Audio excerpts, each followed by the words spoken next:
өзіңіздің артыңыздан туған шәкірттеріңіз бар ма? Рахмет. Мен енді қазір жасым 37-де, аса үлкен жаста да, аса жас көлемде емеспіз. Орта буынға келіп қоймыз. Жалпы өзім өнерде біреуге шәкірт бола жүріп, артынан ақындап кете білдім. Бұл да мүмкін бақыт шығар. Қазір соңынан ерген өзімнің 2 шәкіртім бар.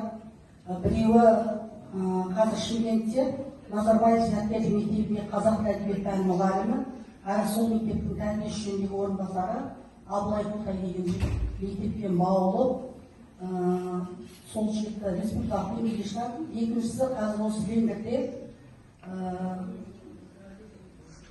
Жылан-Бұзған мектебінде оқимын. Қазақ тілі әдебиетінен сабақ беретін шәкіртім. Рахматуллаев Бекарыс деген жігіт бар. Қазір кезде көп сайыстарда өзімен бірге шауып жүр. Ұстаздан шәкірт озат дегенді дәлелдегісі келіп жүр.